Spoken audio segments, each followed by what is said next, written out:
नमस्कार, न्यूज 18 राजस्थान पर आप देख रहे हैं मारो राजस्थान। स्वागत आप सभी का। मैं हूं आपके साथ हेमंत कुमार। मारो राजस्थान में आज बात होगी कांग्रेस के मंत्री महेश जोशी के बेटे रोहित जोशी पर, जिन के ऊपर गिरफ्तारी की तलवार लटक रही है। और फिर उसके बाद हम बात करेंगे स्टेट शूटर की हत्या पर सियासी बवाल की। साथ ही आपको बताएंगे कि रफ्तार का कहर आखिरकार कहां कैसे टूटा, और आखिर में हम आपको मिलवाएंगे महापरिवार से। तो बने रहिए हमारे साथ, देखते रहिए मारो राजस्थान।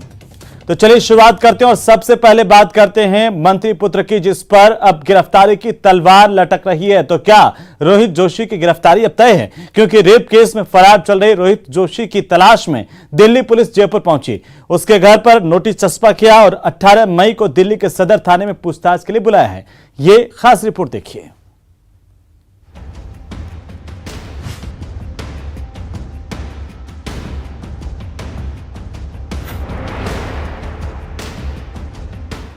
महेश जोशी की बड़ी मुश्किलें, रोहित पर लटकी गिरफ्तारी की तलवार, दिल्ली पुलिस ने नोटिस किया चस्पा, पूछताछ के लिए रोहित को दिल्ली बुलाया, रोहित जोशी हाजिर हो।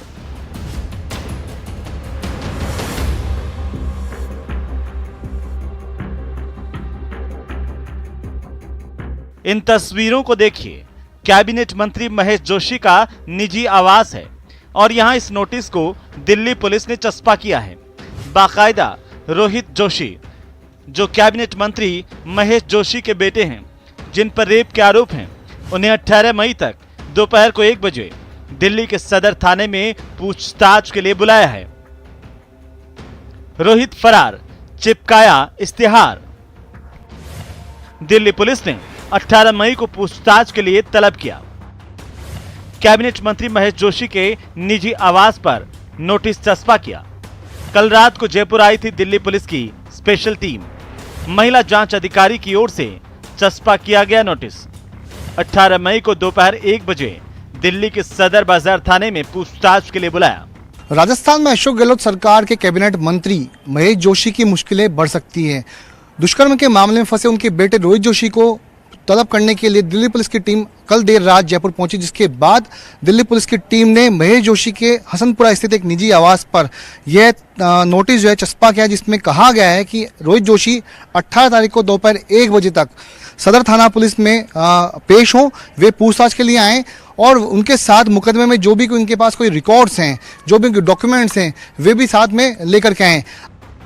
मतलब साफ है, अब रोहित जोशी पर गिरफ्तारी की तलवार लटक रही है। इधर बीजेपी इस मामले को लेकर कांग्रेस पर लगातार हमलावर है। जब मंत्री के बेटे पर यदि कोई महिला या कोई लड़की दुष्कर्म और इस तरीके का आरोप लगाती है, उस पर मुख्यमंत्री को उदारता के साथ आगे आकर इस बात का उदाहरण पेश करना चाहिए था कि वो उस पर कार्रवाई होती तो लगता कि लोग उन पर भरोसा कर पाते। लेकिन मुझे लगता है कि ये भरोसा उन्होंने खो दिया है। अब देखना होगा कि इस पूरे मामले में रोहित जोशी 18 तारीख को सदर बाजार दिल्ली पुलिस में पेश होंगे या नहीं होंगे। माना जा रहा है कि इस पूरे मामले के बाद, इस पूछताछ के बाद रोहित जोशी की गिरफ्तारी भी हो सकती है। कैमरा पर्सन अविनाश के साथ विष्णु शर्मा, न्यूज 18 राजस्थान, जयपुर। तो आखिरकार महेश जोशी के बेटे को लेकर के एक तरफ जहां सियासत गर्मा रही है, दूसरी तरफ यह कहा जा रहा है कि अब गिरफ्तारी की तलवार भी महेश जोशी के बेटे पर लटक रही है। ज्यादा जानकारी के साथ हमारे सहयोगी दिल्ली से शंकर आनंद हमारे साथ जुड़ चुके हैं। शंकर, आज दिल्ली पुलिस की टीम जयपुर पहुंची थी और बैरंग लौट गई। क्या यह माना जाए कि दिल्ली पुलिस की जांच अब इस पूरे मामले को लेकर तेज होती हुई नजर आ रही है और महेश जोशी के बेटे पर गिरफ्तारी की तलवार लटक रही है?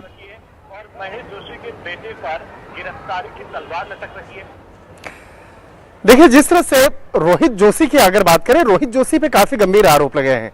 जिस तरह से एक महिला के साथ दुष्कर्म करने का, उसको ब्लैकमेलिंग करने का, उसके अश्लील वीडियो बनाने का जो आरोप लगा है, यह आरोप काफी गंभीर है। और अगर इस मामले की गंभीरता को देखा जाए तो कहा जा सकता है कि इस मामले में रोहित जोशी की मुश्किलें आने वाले वक्त में निश्चित तौर पर बढ़ने वाली है, चाहे वो कोई भी हो। देखिए, दिल्ली पुलिस का जो इन्वेस्टिगेशन का तरीका है वो तमाम लीगल पहलुओं को देख करके की जाती है। तो इस मामले में रोहित जोशी को ढूंढने का काफी प्रयास किया जा रहा था, कई बार इसको नोटिस देने का प्रयास किया जा रहा था, लेकिन पिछले 1 सप्ताह से ज्यादा वक्त हो चुका है लेकिन रोहित जोशी अभी तक दिल्ली पुलिस के सामने हाजिर नहीं हुए हैं। लिहाजा इसी मामले की गंभीरता को देखते हुए दिल्ली पुलिस कल ही राजस्थान पहुंची थी और आज उससे हिरासत में लेने वाली थी, लेकिन आज रोहित जोशी अपने घर पे नहीं मिले, ना ही उनके परिजन उसके बारे में कोई जानकारी दी है। लिहाजा इसी मामले की गंभीरता को देखते हुए दिल्ली पुलिस ने उनके आवास के बाहर एक नोटिस चिपकाया और नोटिस चिपका करके 18 मई को राजधानी दिल्ली स्थित जो यहाँ पर थाने सदर बाजार का जो थाना है, बुलाया गया पूछताछ के लिए और कहा गया कि पूछताछ की प्रक्रिया में हिस्सा लीजिए। देखिए, इतना स्पष्ट है कि अगर पूछताछ की प्रक्रिया में हिस्सा लेते हैं तो निश्चित तौर पे जो थोड़ी सी रियायत दी जा सकती है, लेकिन अगर कोई भागने का कोशिश करा और खास तौर पर दिल्ली पुलिस, देखिए अभी रोहित जोशी कहाँ है, अगर चाहे दिल्ली पुलिस तो ढूंढ सकती है और उसके खिलाफ और भी एक्शन ले सकती है, लेकिन जो तमाम जो एक पहलू होता है, कानूनी पहलू होता है, उसको ध्यान में हमेशा दिल्ली पुलिस रखती है। और जिस तरह से दिल्ली पुलिस के हमारे सूत्र बताते हैं कि आरोपी को भी एक पक्ष अपना पक्ष रखने का मौका दिया जाता है। अभी तक सिर्फ महिला पक्ष के द्वारा जो बयान दर्ज कराया गया है उसके बारे में सिर्फ दिल्ली पुलिस जान रही है जी। लेकिन शंकर, क्या देखिए दिल्ली पुलिस जयपुर तक आई और यहां पर रोहित जोशी नहीं मिला और उसके बाद दिल्ली पुलिस के आगे विकल्प क्या है सामने? और अगर रोहित जोशी की बात करें तो कानूनी पहलुओं पर रोहित जोशी के सामने विकल्प क्या है? क्या वे अग्रिम जमानत को लेकर के कोर्ट जा सकते हैं?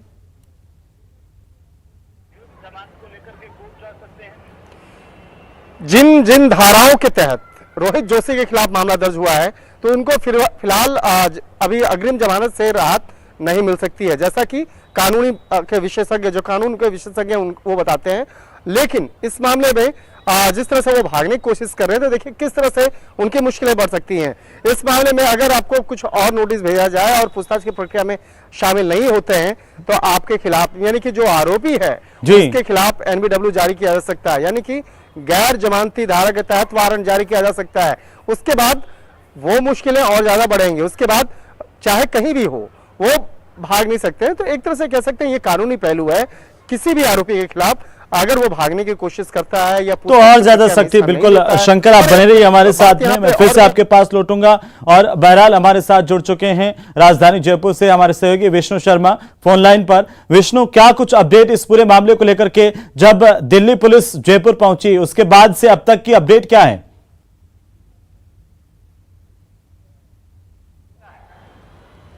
उसके बाद आज सुबह 4 बजे महेश जोशी जो कि कैबिनेट मंत्री उनके सदर इलाके में स्थित सैन कॉलोनी में पहुंची और वहां पे नोटिस को चस्पा किया। उसके बाद अभी तक की जो अपडेट है वो यही है कि अब ये जो महेश जोशी जो हैं वो देख रहे हैं, लीगल ओपिनियन ले रहे हैं कि 18 तारीख को रोहित जोशी को भेजा जाए ना भेजा जाए। इस पूरे मामले में एक लीगल ओपिनियन होने के बाद में ही ये तय हो पाएगा कि 18 तारीख को दोपहर 1 बजे दिल्ली के सदर बाजार में रोहित जोशी पेश होंगे या नहीं होंगे। उससे पहले कि मैं आपको बता दूं कि लगातार जो है आज ये पूरा दिन जो मामला था गरमाया हुआ रहा, चर्चाओं में रहा और अभी तक ये पता नहीं चल सका है कि रोहित जोशी कहाँ है। इसके अलावा दिल्ली की पुलिस की जो टीम है वो जयपुर में ही है या जयपुर में भी उन्होंने किसी से संपर्क नहीं किया है। तो ऐसे में यह भी सवाल है कि जयपुर में अभी तक दिल्ली पुलिस है या वापस से लौट चुकी है। जी बिल्कुल विष्णु, ये भी अपने आप में बड़ा दिलचस्प है कि देखिए जो जयपुर में महेश जोशी का, रोहित जोशी का जो पुश्तैनी मकान है वो सदर थाना इलाके में आता है और दिल्ली में जो रोहित जोशी के खिलाफ एफआईआर दर्ज की गई है वो सदर बाजार थाने में दर्ज की गई है। अब आगे स्थितियां क्या बनती हुई नजर आ रही है? जो नोटिस दिया गया है उसके मुताबिक क्या आपकी बात हुई है किसी से, महेश जोशी से, उनके परिवार वालों से, कि रोहित जोशी जा सकते हैं कोर्ट में और या फिर थाने में जाकर के अपना पक्ष रख सकते हैं, जो समय दिया गया है दिल्ली पुलिस की तरफ से? देखिए अभी चूंकि दिल्ली पुलिस ने सिर्फ 2 दिन का मोहलत है, चूंकि 18 तारीख को बुलाया है, आज 15 तारीख हो चुकी है, इसमें 16 और 17 छुट्टी है तो 2 दिन ही बचते हैं मोहलत के लिए। अब रोहित जोशी के पास जो एक उपचार कोर्ट का हो सकता है क्योंकि वहीं से उनको जाकर रिलीफ हो सकती थी, लेकिन अभी वो भी शायद मुश्किल होगी। और जिस मकान में ये नोटिस चस्पा किया गया है मैं आपको बता दूं, करीब 6 से 7 महीने पहले इस मकान को महेश जोशी जो है वो खाली कर चुके हैं, चूंकि यहाँ पे निर्माण कार्य चल रहा है। जैसे महेश जोशी अपने परिवार के साथ अपने सरकारी निवास पे रहने जो ये नोटिस चिपकाया गया है उनके पैतृक निवास, निजी निवास पर चिपकाया गया था। अब अभी तक जो है महेश जोशी से किसी तरह का कोई संपर्क नहीं हो पाया है, पूरे परिवार में से किसी ने भी कोई संपर्क नहीं किया है, क्योंकि इसकी वजह यह है कि महेश जोशी की जो पत्नी है वे एसएमएस हॉस्पिटल में आईसीयू में एडमिट है, वे उनकी सेवा में लगे हुए हैं, उनकी संभाल कर रहे हैं। वहीं रोहित जोशी का भी कोई कहना नहीं और ना कोई परिवार का जो अन्य जो लोग हैं वो मीडिया के इस समय सामने आए हैं और बताने के लिए कि भाई अगली जो 18 को वो क्या कदम उठाने वाले हैं। जी बिल्कुल, चलिए विष्णु, बहुत शुक्रिया तमाम जानकारी के लिए। और शंकर हमारे साथ जुड़े। शंकर, आपका भी बहुत बहुत शुक्रिया तमाम जानकारी के लिए। लगातार अपडेट हम आपसे लेते रहेंगे।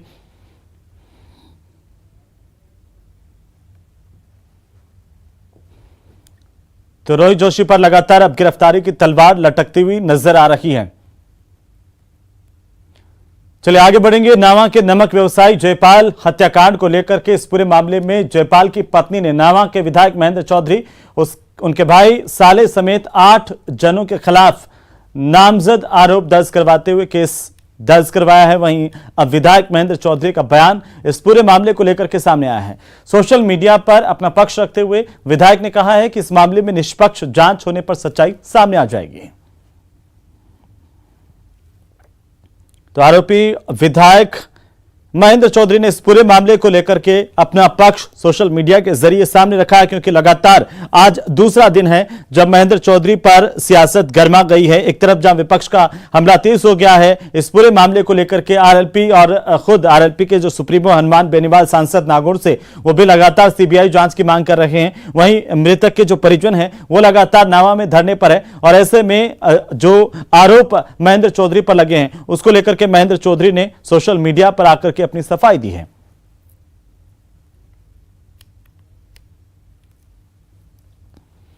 तो नागौर के नावा में हुए जयपाल पूनिया हत्याकांड पर अब राजनीति गर्माती नजर आ रही है और अब यह पूरा का पूरा घटनाक्रम राजनीतिक रंग ले चुका है। इस मामले में नागौर सांसद हनुमान बेनीवाल ने सीधे आरोप लगाए हैं कि विधायक महेंद्र चौधरी के इशारे पर हत्या हुई है। साथ ही वे नावा स्थित धरना स्थल पर भी जाएंगे। आपको बता दें कि इस मामले में आरएलपी के तीनों विधायक पहले से ही धरना स्थल पर मौजूद हैं और आज 6 बजे का समय उन्होंने दिया था कि वे नावा जाएंगे और धरना स्थल पर जाकर के परिजनों से मुलाकात करेंगे और इस मांग को और ज्यादा मुखरता के साथ उठाएंगे। एक तरफ जहां बीजेपी, वहीं दूसरी तरफ आरएलपी की तरफ से भी लगातार इस पूरे मसले को लेकर के आक्रामकता नजर आ रही है और कांग्रेस विधायक और उप मुख्य सचेतक महेंद्र चौधरी पर विपक्ष हमलावर है। साथ ही साथ आरोपियों की गिरफ्तारी की मांग भी अब तेज होने लगी है। इस पूरे मामले को लेकर आपको बता दें कि जयपाल पूनिया पर नावा में दिन दहाड़े फायरिंग की गई थी और उसकी हत्या कर दी गई थी। चौधरी के भाई से जयपाल पूनिया का 2.5 साल से झगड़ा चल रहा था। उसके बाद कई मुकदमों में जयपाल पूनिया को झूठा फंसाया। मेरे पास जयपाल कई बार फरियाद लेके भी आया था। मैंने प्रयास भी किया कि इसको तंग नहीं किया जाए, लेकिन सरकार के अंदर चूंकि मैं अंदर समानांतर सरकार चला रहा, मुख्यमंत्री का बहुत नजदीकी है, इसलिए झूठे मुकदमों में जेल में डाल के हिस्ट्री शीट भी खोली और सरेआम कल जो हत्या कराई है इसके अंदर इस पूरे परिवार की भूमिका है। जब तक इस मामले की सीबीआई जांच नहीं होगी तब तक इस केस से पर्दा नहीं खुलेगी। मैं मांग करता हूँ कि सीबीआई जांच हो। और अभी आप देखिए कि महेश जोशी का मामला होता है, दूसरे मामलों किस तरह कांग्रेस भाजपा का मिलाजुली का खेल राजस्थान के अंदर नजर आ रहा है। राष्ट्रीय लोकतांत्रिक पार्टी अंतिम समय तक परिजनों के साथ है। परिजन जैसा चाहेंगे हम उनको न्याय दिलाने के लिए लंबी लड़ाई लड़ेंगे इसके अंदर। तो वहीं हिस्ट्री शीटर जयपाल पूनिया की हत्या के बाद गतिरोध लगातार नजर आ रहा है और जयपाल पूनिया के परिजन शव लेने को तैयार नहीं हैं। इस मामले में अब राजनीति तेज हो गई है और लगातार सुबह से ही जारी धरने में चाहे बीजेपी हो या फिर आरएलपी, सभी शामिल हैं। आरएलपी के 3 विधायक यहां पर मौजूद हैं, नारायण बेनीवाल, पुखराज गर्ग और इंदिरा बावरी धरना स्थल पर मौजूद हैं। तो वहीं बाकी के जो लोग हैं उनकी तरफ से प्रशासन को 7 सूत्री मांग पत्र सौंपा गया, जिसमें कहा गया कि जब तक मांगे नहीं मानी जाती है शव नहीं लिया जाएगा और परिजन शव का पोस्टमार्टम भी नहीं करवाएंगे। आपको बता दें कि परिजन और जयपाल पूनिया के समाज के लोग धरने पर बैठे हुए हैं और वे लगातार ये मांग कर रहे हैं कि इस पूरे मामले में जो आरोपी हैं उनकी जल्द से जल्द गिरफ्तारी हो, मामले की जांच सीबीआई से की जाए। और गौरतलब है कि शनिवार दोपहर को नवा शहर में दिन दहाड़े जयपाल पूनिया की गोली मारकर हत्या की गई थी। इस मामले में मृतक की पत्नी ने नावा विधायक और सरकार में उप मुख्य सचेतक महेंद्र चौधरी समेत 8 लोगों के खिलाफ नामजद मामला दर्ज करवाया था। सर्व समाज की ओर से 7 सूत्री मांग महामहिम राज्यपाल महोदय के नाम ज्ञापन प्रस्तुत किया है। उसे आवश्यक कार्रवाई हेतु आगे भिजवा दिया गया है और कस्बे में शांति व्यवस्था बनी रहे इसके लिए पुलिस द्वारा व्यापक गश्त की जा रही है और धरनार्थियों के मांगों के संबंध में उसकी पत्नी की नौकरी और मुआवजा और इस संबंध में जो है आवश्यक योग्यता अनुसार प्रस्ताव बना के भिजवाया जाए। तो इस पूरे मामले को लेकर के सियासत जहां गर्माती जा रही है, इसी पर ज्यादा जानकारी के साथ हमारे सहयोगी सचिन कुमार नामा से हमारे साथ जुड़ रहे हैं और सीधे हम सचिन का रुख करेंगे। सचिन, क्या अभी तक अपडेट है, जब लगातार अब ये सुर उठ रहे हैं, चाहे वो बीजेपी की तरफ से हो या आरएलपी की तरफ से, कि जल्द से जल्द आरोपियों की गिरफ्तारी की जाए, मामले की सीबीआई जांच की जाए, क्या अभी अपडेट है?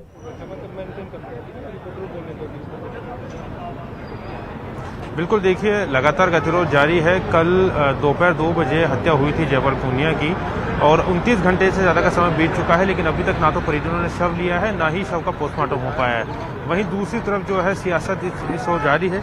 ये जो धरना स्थल पर आप देख रहे हैं, ये सुबह से ही धरना यहाँ पर लगातार जारी है। सबसे पहले जो बीजेपी के पूर्व सांसद और पूर्व केंद्रीय मंत्री थे CR चौधरी, उन्होंने धरना यहाँ पर शुरू किया था और उसके बाद से आरएलपी पूरी तरह से धरना को कैप्चर कर चुकी है। 3 विधायक जो आरएलपी के राजस्थान में हैं, चाहे वो नारायण बेनीवाल हो, वो मौके पर मौजूद हैं। इसके अलावा अगर हम बात करें इंदिरा बावरी, वो मौके पर मौजूद हैं। और दूसरी तरफ अगर हम बात कर सकते हैं तो पुखराज गर्ग जो कि प्रदेश अध्यक्ष आरएलपी के, वो यहाँ पर लगातार मौजूद हैं। तो बड़ी संख्या में लोग यहाँ पर मौजूद हैं और आरएलपी के जो हनुमान बेनीवाल है, सांसद हनुमान बेनीवाल है, वो कुछ देर में यहाँ पहुँचेंगे, उनसे बात करेंगे। वो कुछ देर पहुँचने वाले सांसद जो CR चौधरी, वो यहाँ पर मौजूद, उनसे बात कर लेते हैं। सांसद, आप यहाँ पर सबसे पहले आए थे, कोई बात नहीं, सबसे पहले आप यहाँ पर आए थे, सुबह से यहाँ पे डटे हुए हैं, 29 घंटे का समय बीत गया है, कोई गतिरोध टूटने का नाम नहीं ले रहा। एक्चुअल में ये जो है हत्या के विरुद्ध ये आक्रोश रैली है और धरना स्थल पे बैठे हैं। हमारे यहाँ से जब मेमोरेंडम तैयार हो गया था तो हमारे एक कार्यकर्ता साथी ने अनाउंस किया था कि प्रशासन स्वयं इसको लेने आए। उसमें यहाँ का जो SDM कम ADM और एडिशनल SP DYSP तीनों आए थे, वो ले गए हैं और मैंने गवर्नर साहब से भी बात की टेलीफोन पर। इसके अलावा माननीय गवर्नर साहब से बात की थी, इसके अलावा हमारे प्रदेश अध्यक्ष जी से भी बात की और इन्होंने भी वो जो माननीय राज्यपाल महोदय के नाम पे ज्ञापन था, डिमांड्स में, वो सारी पहुंचाई है राज्यपाल राजभवन में। लेकिन समय काफ़ी हो गया है, मतलब बॉडी रखी हुई है, पोस्टमार्टम भी अब तक नहीं किया है। जो आपके मांगे हैं वो इतनी जल्दी लग रहा है आपको कि मान ली जाएगी? गवर्नमेंट को कुछ बातें, देखो कई बातें तो ऐसी जो नहीं मान रही, टाइम लगेगा, लेकिन जो इम्पोर्टेंट है वो 2-3 बात भी मानती है। उसके बाद में जो यहाँ की संघर्ष समिति वो निर्णय करेगी कि हमें आगे क्या। सचिन, CR चौधरी से पूछे कि आज ही हनुमान बेनीवाल का इस पूरे मामले को लेकर के बयान आया और उन्होंने आरोप लगाए हैं कि राजस्थान में कांग्रेस और बीजेपी दोनों मिलकर के उनका मिलाजुला रूप सामने आ रहा है, चाहे महेश जोशी के बेटे का प्रकरण हो या फिर नागौर के नामा का ये जयपाल पूनिया का प्रकरण हो।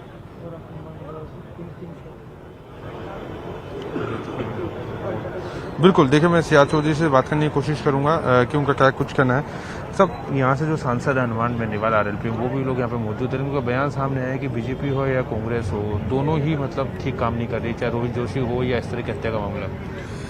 देखिएगा, सांसद क्या बोलते हैं ये तो मैं नहीं कह सकता, क्योंकि उनको आज़ादी है कोई भी बात अपनी कहने की। लेकिन बीजेपी पार्टी एक राष्ट्रीय और पूरे विश्व की सबसे बड़ी पार्टी, और हम लोग हर मुद्दे को, स्टेट गवर्नमेंट में जो कमियां हैं, लॉ एंड ऑर्डर लच्चर है, इसी प्रकार से जो वादे करते हैं पूरे नहीं कर पा रहे, किसानों को, विद्यार्थियों को, इन सारों पे हम गवर्नमेंट को घेरे हुए हैं। और हमारी पार्टी का सामान्य कार्यकर्ता से लगा करके अब कानून व्यवस्था का ये आपने ताज़ा उदाहरण देखा है। दिन दहाड़े नावा के अंदर किसी कार्यकर्ता की, किसी अच्छे काम करने वाले व्यक्ति की हत्या की जाती है, तो उसके एवज में हमारा सारा पार्टी का अमला, पार्टी जिला अध्यक्ष है, पूर्व विधायक है, सारे यहाँ मौजूद हैं और हम सब कोशिश कर रहे हैं कि इस पीड़ित परिवार को और ये जो हत्या हुई उस आत्मा की शांति के लिए भी इनके विरुद्ध दोषियों की तुरंत कार्रवाई होनी चाहिए, अरेस्ट होना चाहिए, वो सलाखों के पीछे बंद होना चाहिए। बिल्कुल। तो देखिए बीजेपी हो या आरएलपी हो, सभी लोग जो हैं यहाँ पर मिलकर काम यहाँ पे कर रहे हैं। आरएलपी ने बड़े लेवल पे इस पूरे मामले को कैप्चर किया है। आरएलपी के 3 जो विधायक हैं, जैसे कि हम बात कर रहे थे नारायण बेनीवाल जी से, वो यहाँ पर मौजूद है। खिंसा से अपने भाई की जगह पर वो है यहाँ पर पहुँचे थे, तो उनसे भी बात करने की कोशिश करेंगे, क्योंकि हनुमान बेनीवाल खुद यहाँ पर थोड़ी देर में यहाँ पर आने वाले हैं, थोड़ी देर में पहुँचने वाले हैं। उनसे बात कर लेते हैं नारायण बेनीवाल जी से कि उनका क्या कुछ कहना है।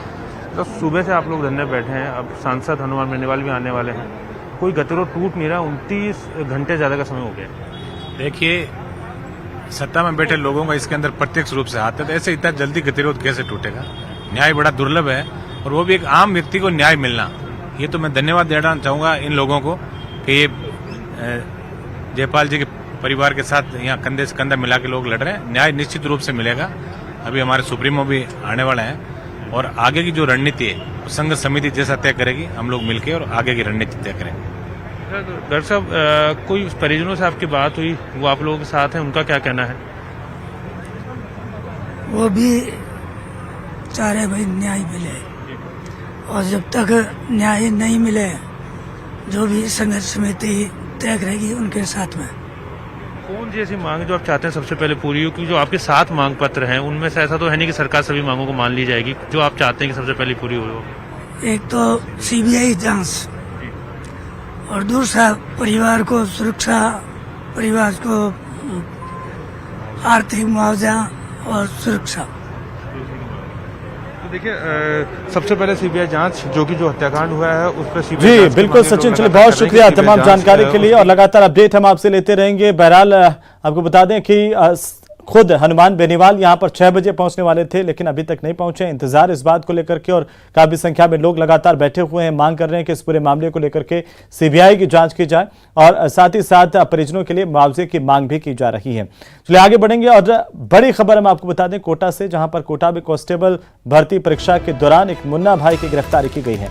कोटा में मुन्ना भाई का गिरफ्तार होना यह बता रहा है कि लगातार एक के बाद एक जिस तरीके से कार्रवाई हो रही है, कहीं ना कहीं मुन्ना भाई और इस तरह की गैंग जो भर्ती परीक्षा में नकल करवाने वाली गैंग्स है वो सक्रिय हैं। बहरहाल कांस्टेबल भर्ती परीक्षा को लेकर के एक मुन्ना भाई की गिरफ्तारी हुई है। फर्जी आधार कार्ड से परीक्षा देने के लिए पहुंचा था आरोपी हेम सिंह गुर्जर भरतपुर के नगला लखी गांव का निवासी बताया जा रहा है। रेलवे कॉलोनी थाना पुलिस ने कार्रवाई की है। तस्वीरें आपकी टीवी स्क्रीन पर। फर्जी आधार कार्ड से परीक्षा देने के लिए पहुंचा था, लेकिन इसी दौरान पुलिस ने इसे दबोच लिया। कोटा की तस्वीरें हैं, जहां पर कोटा में कांस्टेबल भर्ती परीक्षा के दौरान एक मुन्ना भाई की गिरफ्तारी की गई है। लगातार एक के बाद एक कार्रवाई अलग अलग जगहों पर पुलिस की तरफ से की गई है, जहां कुछ लोग पकड़े भी गए हैं, उनसे पूछताछ लगातार की जा रही है। अब इससे पूछताछ की जा रही है कि आखिरकार ये क्या किसी गैंग का सदस्य है, किसी से जुड़ा हुआ है, ये भी तमाम रिकॉर्ड्स के खंगाले जा रहे हैं। तो फर्जी आधार कार्ड से परीक्षा देने के लिए पहुंचा था। अब तक जो जानकारी सामने आई है वो ये कि फर्जी आधार कार्ड के जरिए ये परीक्षार्थी की जगह पर खुद परीक्षार्थी बनकर के, अभ्यर्थी बनकर के पहुंचा था, लेकिन ये परीक्षा दे पाता उससे पहले इसे दबोच लिया गया। पुलिस की तरफ से इसे गिरफ्तार किया गया, इससे पूछताछ की जा रही है। और जानकारी के अनुसार ये आरोपी हेम सिंह गुर्जर है, भरतपुर के नगला लखी गांव का निवासी बताया जा रहा है।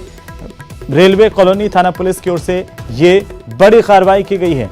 बड़ी खबर है इस वक्त की, कोटा में मुन्ना भाई की गिरफ्तारी हुई है। फर्जी आधार कार्ड के जरिए परीक्षा देने के लिए पहुंचा था अभ्यर्थी की जगह पर, और इसी दौरान इसे पुलिस ने दबोच लिया है। कोटा में कांस्टेबल भर्ती परीक्षा के दौरान एक मुन्ना भाई की गिरफ्तारी। तस्वीरें आपकी टीवी स्क्रीन पर। आपको बता दें कि फर्जी आधार कार्ड से परीक्षा देने के लिए पहुंचा था। तो चलिए खबरें अभी और भी हैं, लेकिन फिलहाल वक्त एक छोटे से ब्रेक का जल्द।